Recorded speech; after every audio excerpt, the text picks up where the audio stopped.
Morning, Darryl, artist in recovery. 3:04 in the morning, West Coast time, part two, still January 27th, 2025. So, we opened up the damn Pandora's box for this shit, didn't we? No, I did.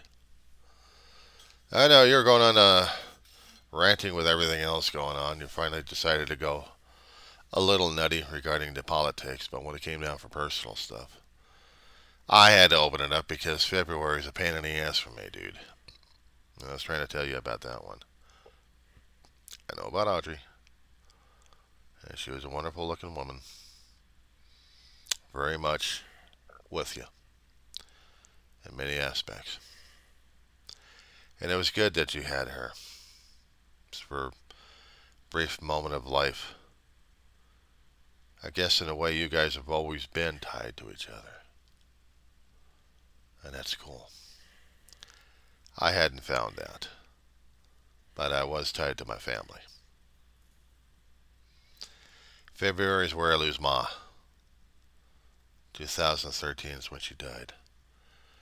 She died first time February 1st, brought back to life, and then very slowly down until the 19th.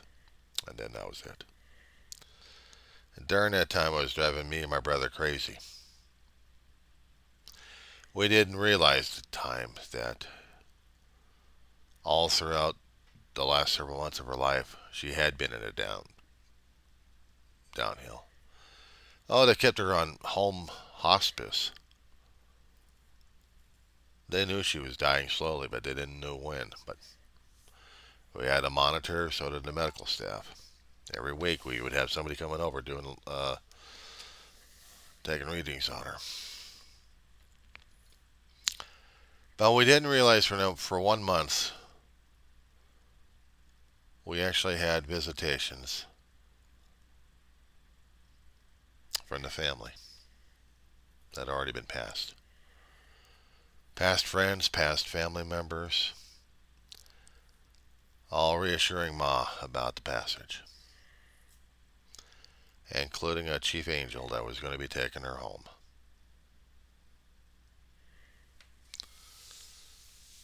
We didn't know Gabriel was there. It wasn't Raph. It was Gabriel. He was there giving Ma some instructions on the last night.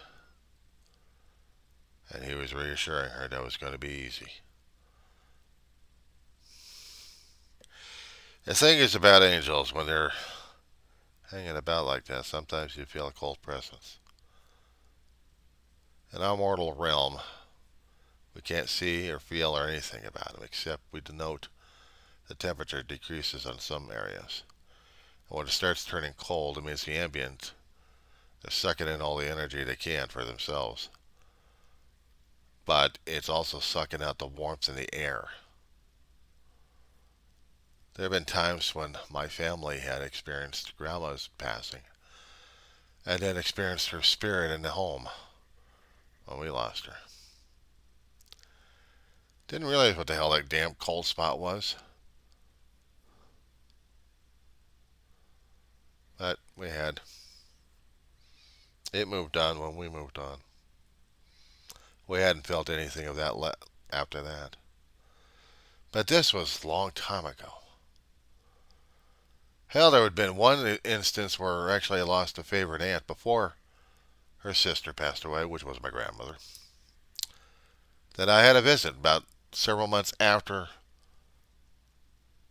my Aunt May died. And it shook me down to the core all day because of a dream that I had that she was there. Just standing in a doorway.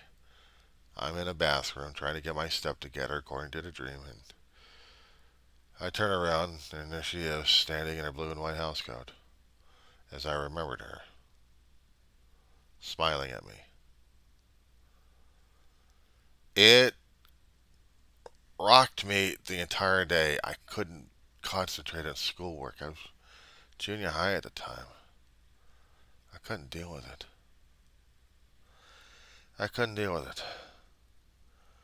And it was during that time that Grandma was under she was trying to survive a massive stroke. So about 3 or 4 years, she had a stroke, survivor of a stroke, until she had another one that took her out. Oh, a series of them anyway.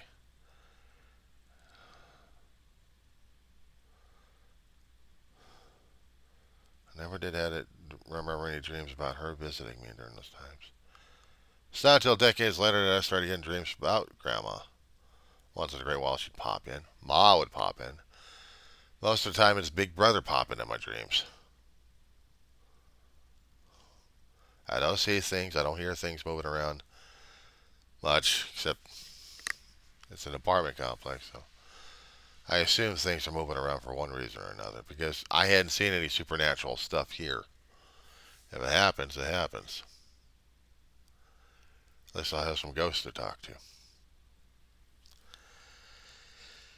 It was hard that day, that month of February.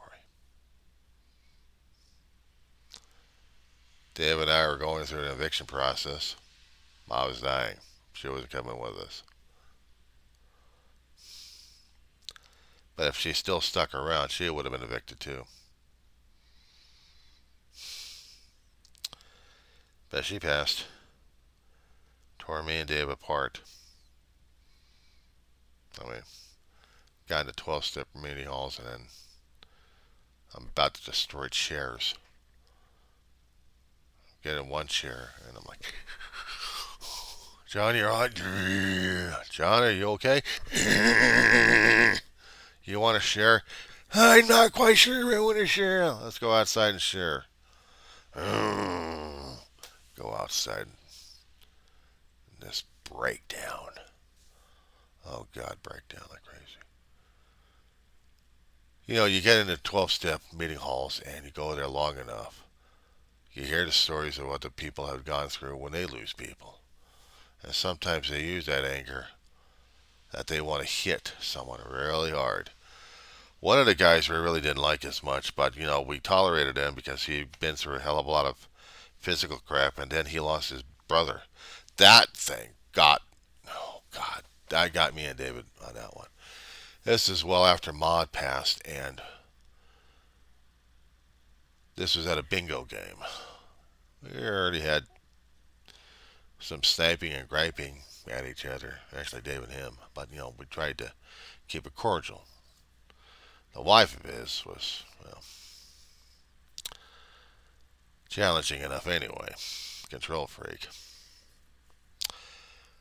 But some snark stuff was said. Dave didn't want to hear it. He went outside to get a smoke and relax. And that guy went outside. He ran outside. He wanted to get a fight with my brother. My brother wouldn't fight him. My brother would not fight him. I know what you're going through. I know the pain, but you don't need to do this. Yes, I do. I want to go to fight. You had to talk him down. You had to talk him down with that kind of pain. Me, on the other hand, I'm just sitting and waiting for the next game to pop in. When the game pops in, I win a few extra bucks out of this shit. And I'm still destroyed in the inside. Both Dave and I didn't talk much about Ma's passing. That was the thing about it, dude. Among other people, we could try talking to other people about it, but we were closed off, shut off. We didn't want to feel it. We didn't want to acknowledge it. We were just trying to survive. And that was the only thing we knew how to do, was try to survive. And that was no damn good. When I made a recording about Mama, and almost destroyed my brother, we had gone to a friend who passed away in the 12-step. A lot of people showed up at a church. And while we're sitting there in the service, we're both feeling ugly as hell inside. If it was going to get hard for us, we'd get the hell out of there. And I was saying how they did the tribute. And that got to me right there. How they did the tribute to her. With pictures and music. I don't think I ever encountered that. Or remember ever encountering that. And I thought I could do that for Mama. So it took me several weeks, I think, to get the right music and get all the pictures gathered and put it into a collage with music on it and a program on the old computer for this one. And after I got it done, I was so emotionally wrought. I showed it to Dave. Dave says, "It's wonderful. Don't ever show it to me ever again." He didn't want to go through this shit. He really did not want to go through the damn emotions. I was breaking down, dude. I was really breaking down during those days, and I had to fortify myself one way or another. I mean, I didn't drink, but go to college, get myself preoccupied. So I did that for a while till I lost David, and then everything started piling on me. Bug war happened with damn bed bugs. I had to secure this place for rental, otherwise they'd be kicking my ass out. And I fought like hell to keep this place. There's still a bug war going on. Bed bugs are gone. I just got the roaches moved in. That's about it. Management shifted. Management corporations shifted for their ownership of this property here. And I still have to deal with that shit on a constant basis. So that wasn't bad enough. After David passed away and I got college, COVID kicks in and really tears me apart. And during that time, it made me think about doing the project about David. And I did. I still got the video. I think I still sent it out there. It's there in my YouTube channel. But here's the thing about it. I don't want to see it again. Because I know how much it's going to tear my ass apart over it. But I had something over him over David. Talking into recordings left and right about what the hell's going on, how screwed up I was feeling, and still am. How emotional I've gotten, and then started doing videotapes. And then posting this shit. Posting how I was feeling about the grief. I mean, I thought I was going to use this damn thing as a lifeboat. I didn't realize I was affecting people left and right with it. And some people actually responded to this one, Darryl. They did. They actually did. Recovery's possible, yeah, but you still have to do some of the other shit that's going to be. You still have to work with to survive, to live. I don't know what living is anymore. Surviving, yeah. But living, what's that? I lost a lot of people in my lifetime, dude. Friends, family, dogs. It never got any easier. I shove everything else aside until I emotionally broke down with Ma, and then after that, a friend of mine had a dog, and my big brother. It's like, I'm a wreck. I'm a wreck inside. I acknowledge it. I admit it. I don't accept it, but it is there, so I have to deal with it. I don't blame anybody in my situation. I know yours is a different situation there, Darryl. I know. There's a hell of a lot of anger in that one. A lot of shit's well out of your control and out of your hands. It's a hell of a lot of self-blame that you're putting yourself on there. I know the feeling. I know it too damn well. Ma was one, but David was the bigger one. I was this caregiver, dude. I was this caregiver. I'm his caretaker. But I was his caregiver. That night. Oh, God, man. It was around the week of the 7th of September, 2018. His blood sugar had been spiking like crazy. He tried to limit his sodas. One soda a day. Cigarettes kept spiking him up. He had never been a needle guy, so insulin was not it. Glucophage he could take, without insulin. I don't do insulin either. I don't do needles. Fuck it. But here's the thing, when his blood sugar really spiked, he couldn't keep food down. take him over to the hospital. Stay there several hours until his sugar leveled out, and then he get released and get home. But because he also had coronary situations, they also had to check his heart enzymes just to see if they're at a certain level. Beyond that level, he'd had to stay overnight to get him regulated. And he hated staying at the hospital. He did not want to do that, but sometimes he had no choice. Maybe 1 or 2 days. Some days I'd get help getting all down there, and other times I didn't. But that last night, dude, this is like September 7th, dude. He had already had his blood sugar leveled out, but he picked up a bug. Temperature got elevated a little bit. Why didn't I pick up on this damn shit? I didn't. He had already been discharged from the hospital. He was waiting to get the paperwork and get the hell out of there, but there was no way in hell he was going to be able to walk out of there. He still needed to be put on the damn stretcher. We were waiting for the insurance company to make the arrangements for a private ambulance to take him back home. And then they would have to fight it out with the damn charges, if it was medical necessary or not. And when he got home, he hadn't been here a few hours until he couldn't breathe. I just had a couple hours of sleep. And Dave's waking me up saying, John, I can't breathe. Keep this in mind, okay? Keep this in mind, Darryl.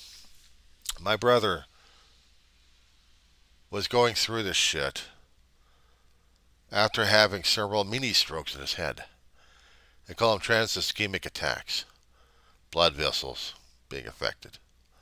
So they affected his motor control a bit, speech patterns, major portions. And he had a hard time trying to articulate words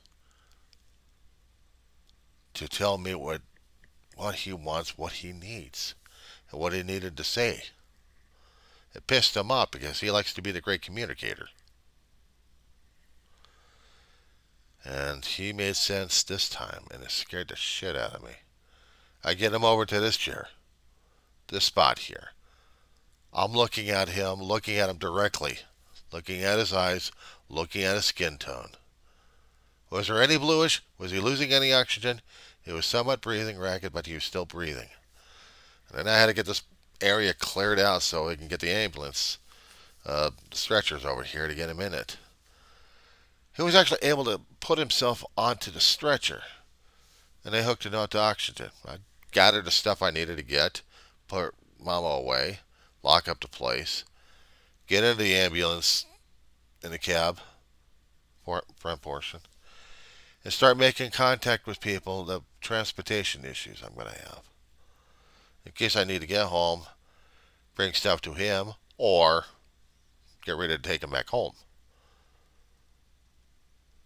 I didn't realize on the 8th of September 2018 was his last day on Earth. I didn't hear any fighting happening inside the cab. So I don't know what the hell happened to him. All I know is when we got over to the hospital, I had to go in through the pedestrian ER entrance and wait. I don't know how long I waited. I had to get the phone charged up. And then they took me in the back. And I saw his body.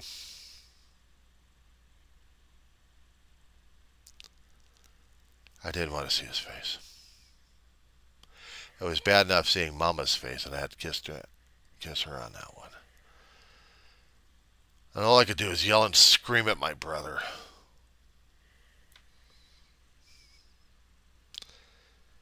Ordered his ass to get up. Seals don't quit.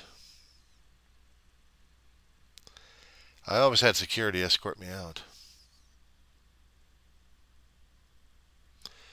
There had been a priest trying to talk to me, but I just got out of there. I couldn't deal. Somebody from the program came by, took me home. I got in contact with a person again after I got a call from the hospital. They want me to collect his personal stuff. Shit. So I did. A friend dropped me back over to the place, stuck with me for a while, and I was still in a state of shock during that day. I didn't know what to do. I didn't know what to do about the body, anything. But, they had started working on this shit. He was a veteran. What do I do? Talk to people who are veterans. Try to see something about this or that. I had to go through different things going on. It's just one thing after another after another.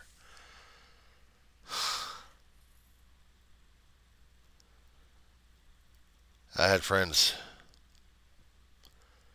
help me out with a body cremation. We could have got a service, but, just a cremation. I'd deal with the service later. I didn't want to deal with the service. I still didn't.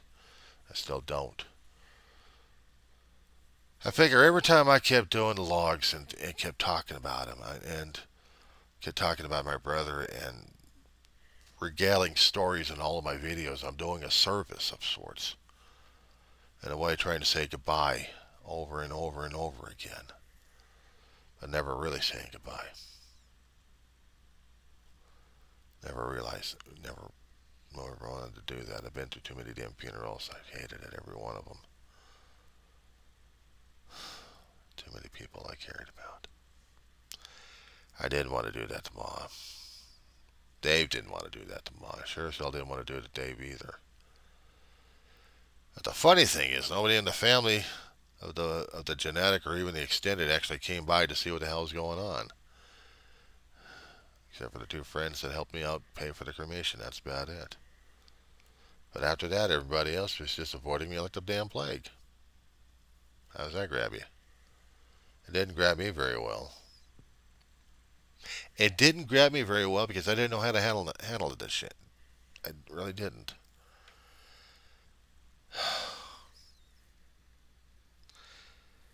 Before Dave passed, and we were having conversations about Mama, he was telling me about Mama's conversations with herself, and I didn't realize it.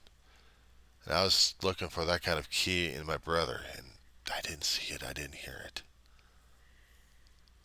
Mama was talking to the family and friends, and then passed away after talking to Gabriel.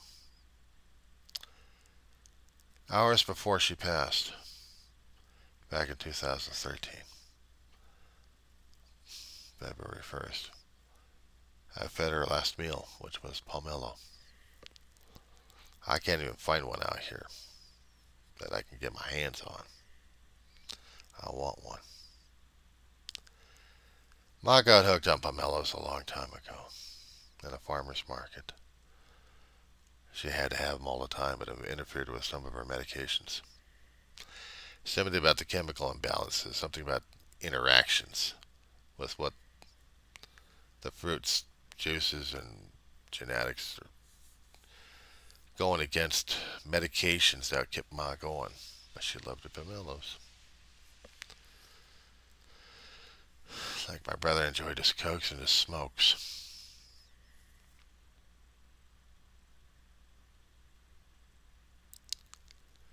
I still wanted to get me a pomelo somewhere to celebrate Mama. A lasting meal. A last meal. I don't remember what Dave's last meal was. Except I know he had a Coke and he had a smoke.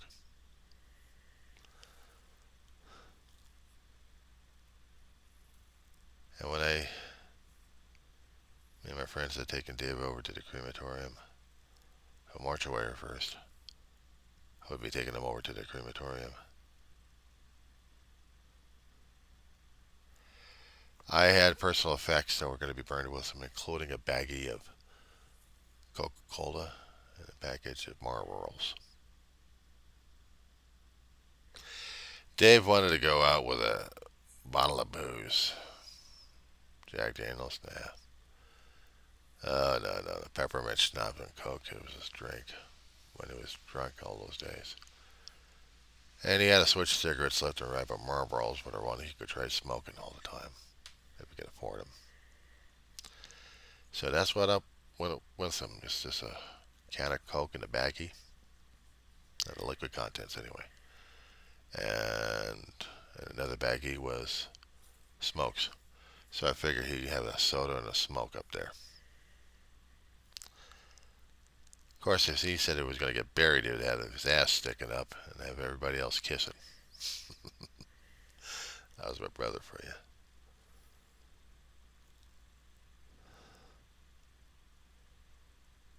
Sometimes it's hard to talk about these kind of things.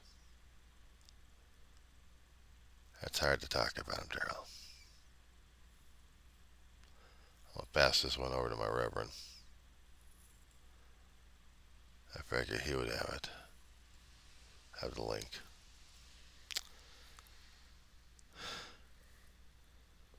I have to deal with my therapist in a couple of days. That's good. I'll be able to talk with her about it.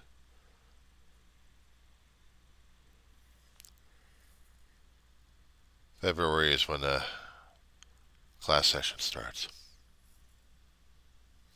Online again. I'm not dropping it. Part of my depression and part of my grieving and part of my screwed up mental processes would tell me to drop it because I'm not about to deal with it. I'm nowhere in a condition for it. That's why I still have to do it, because I gotta do it.